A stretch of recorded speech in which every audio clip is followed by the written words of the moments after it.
Hey guys, it is still Sunday the 30th of November. I know I just put one out about an hour or so ago, or a few hours ago, but the readings today at church were just way too poignant to let just kind of go on the wayside. So I just wanted to share these real quick. The first reading today was from Isaiah 2, 1 through 5. The word that Isaiah, son of Amos, said concerning Judah and Jerusalem. In days to come, the mountain of the Lord's house shall be established as the highest of the mountains, and shall be raised above the hills. All the nations shall stream to it. Many peoples shall come and say, Come, let us go to the mountaintop of the Lord, to the house of the God of Jacob, that he may teach us his ways, and that we may walk in his paths. For out of Zion shall go forth instruction and the word of the Lord from Jerusalem. He shall judge between the nations, and shall arbitrate for many peoples. They shall beat their swords into plowshares, and their spears into pruning hooks. Nation shall not lift up sword against nation, neither shall they learn war any more. O house of Jacob, come, let us walk in the light of the Lord. I just thought that was very interesting, with everything going on in the world. Nation shall not lift up sword against nation, neither shall they learn war any more. That he shall judge between the nations, and shall arbitrate for many peoples. I just thought that was very interesting. Let's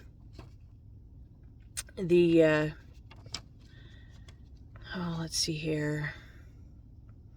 The second reading is from Romans 13, 11 through 14. It's not very long. This one I just thought was poignant for personal reasons.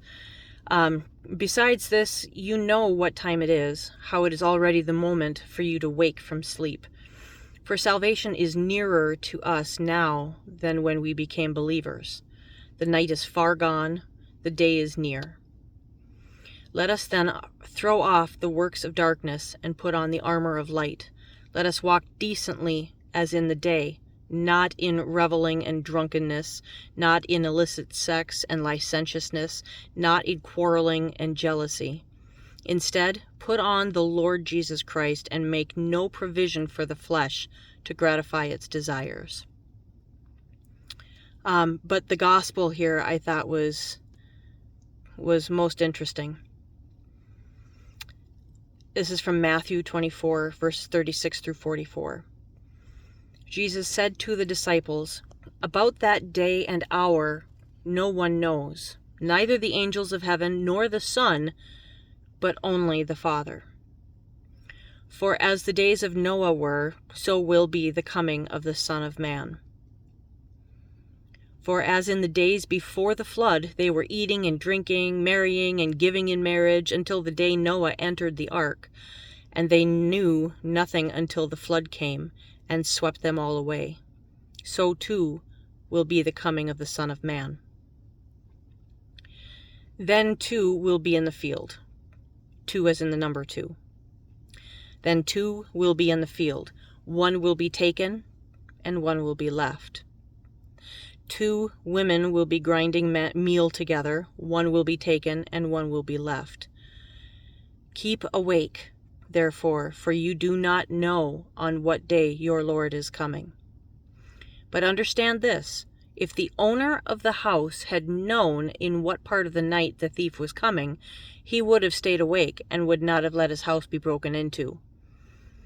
Therefore, you also must be ready, for the Son of Man is coming at an hour you do not expect. When I hear those words, I get nervous. I get scared. I get anxious because I don't want to be one of them that falls asleep on the job. I don't want to be one of those that is not prepared for when the Lord does come back. And I believe he will. I don't know if it's going to be during my lifetime. I don't know if it's going to be tomorrow. I don't know. Nobody knows.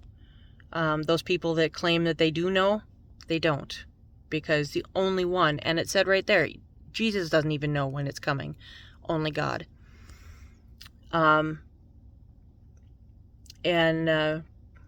Track records show that God does not normally tell people when it's going to happen. He just does it, and he has every right to. It's one of those things that I think about, and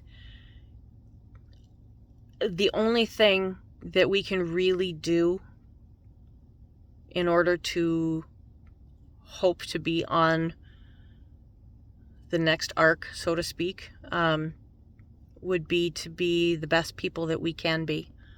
We don't want to be, we don't want to be mean. We don't want to be nasty. We don't want to be selfish. We don't want to be rude. We don't want to be thieving, robbing.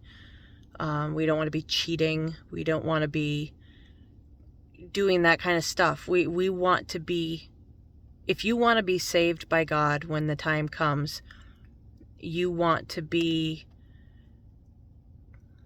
the best person you can be. You want to be good. You want to be faithful. You want to be loving. You want to be giving. You want to be selfless. And these are all things that I strive to be. Granted, we're human.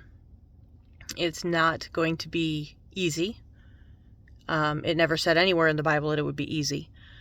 There are people that will be persecuted for this. There are, I remember very clearly there was a girl during the Columbine shootings, and she apparently was asked if she believes in God, and she said, yes, I do, and she was shot for that.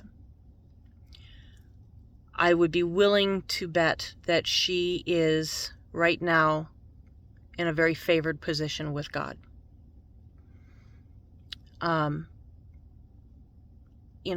Things like, when people are, I have family that says that they are not Christian, or says that they are, atheist. Okay, I get it. That's how they feel. I'm not going to change their mind, but just because of that does not mean that I don't have to treat them as I would any other person. That's not what a Christian does. A Christian treats everybody with grace, with love, with humility, with kindness. It doesn't matter what their thoughts are. It doesn't matter what their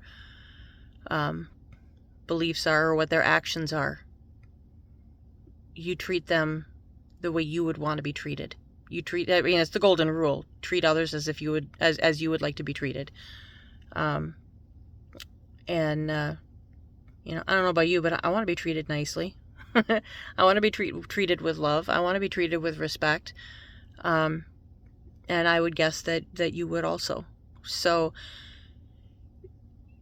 to me, in order to make sure that I am on the right path to being saved when that time comes, I choose to be the best person I can. I am extremely loyal. I am loyal to my husband, as he is loyal to me. I am loyal to my family. I am loyal to God. First and foremost, I am loyal to God. And that's hard for me to say because to me, family is everything. But at the same time, I would not have that family. I would not have this life that I have. I would not have this without God. He gave them to me. He gifted me. He blessed me with my children, with my husband, with my friends and family, with my job, with my life. He blessed me with it. And the only thing I can think of to say is thank God for my family. Thank God for my life. Thank you, God, for everything. And, you know, at first, when I first started doing these videos, this was kind of what got me started with it, is how I feel and how I want to be able to share this with people. But I was also very nervous about it, because I do have family and friends that are not Christian. I have some friends and family that are Jewish. I have some friends and family that are Muslim. I have some friends and family that are atheist. I have, I have a lot of different belief systems within my realm of people, within my group, I guess. And you know what? That's okay. That's okay. Because I don't treat them any differently, I still pray for them. I pray for them with, I pray for them because I love them. I pray for them because I care. I have some real good friends of mine that are Muslim, and when I look at them, and when I look at what they believe and things like that, I think that, their beliefs, because we've talked a lot about how similar Christianity and Islam or Muslim is, that, we've talked about how similar it is. And I honestly think more and more that our gods are the same God, just with different names. Like some people call their father. Sometimes they call him dad. Sometimes they call him papa. Pops. There's all kinds of different names for the same person, and I kind of believe that's the same way with God. Some people believe that Jesus is a prophet. Some people believe that Jesus is the Son. Some people believe that Jesus was just another disciple. As long as you are being good people, as long as you are living a life where things are good, where you're not hurtful, you're not vengeful, you're faithful, you're loyal, as long as that happens, I think you're good. As long as you are a good person, I think you're good. So I'm pulled over up here on Skyline, and when I first pulled over, there was another car sitting there just kind of looking, but now all of a sudden that person had gone, but now all of a sudden there's like a whole bunch of people here, so kind of looking like a stooge sitting here talking to my phone. So anyway, I'm going to sign off for now. I'll send this up, and I don't think I'll have another one today. I might not have another one tomorrow. I don't know. We'll see. But this was just too much for me to just kind of let slide. I just, those were very powerful. It's the first Sunday of Advent, and, we've got 4 Sundays in Advent before Christmas. And to me, this part of the year is full of wonder. It's full of mystery. But at the same time, I feel saddened. I guess, a little depressed. And I think it's a lot to do with like my grandma passing. But I mean, that was back in 91. You'd think I'd be over that by now. But for some reason, I just don't get into the Christmas decorating so much. In fact, I really, Bill is more into it than I am, which to me really kind of surprises me. But, I mean, I used to do it all the time with the kids, but it's hard for me, and I don't know why, but it just is. But the religious aspect of it, to me, the spiritual aspect, really, really hits home for me. And I love the spiritual aspect of Advent, the events leading up to the birth of Jesus. And to me, that is, Christmas and Easter are my most powerful spiritual times in the church year. Honestly, the most important thing to me in the Christmas time, and the thing that I look forward to the absolute most, and somehow I tend to miss it. Not all of it, but a lot of it.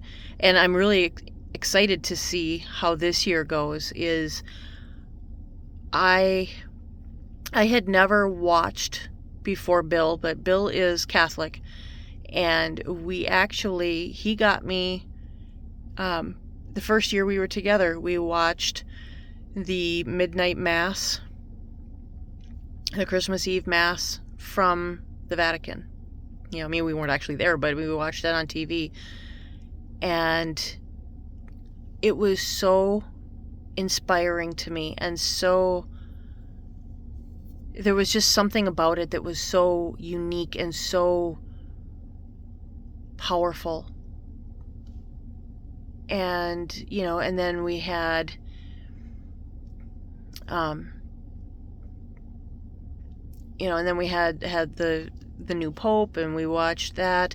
And now with this new Pope, this will be his first Mass that he has led, and I'm really looking forward to it. I'm excited to hear how it goes. That to me is, I look forward to that every year. I look forward to sitting, out in the living room. If I sit in the bedroom, I'm done. I'm done. But if I can sit in the living room, I like to sit there with a glass of wine or a big cup of coffee in the quiet and just watching. And to me, it really speaks to me. And I mean, I'm not Catholic, but I'm Christian. And to me, it doesn't matter if you're Catholic or Lutheran or, Methodist, Presbyterian. It doesn't matter. You're Christian. And to me, that speaks a lot. So, anyway, now I'm starting to ramble.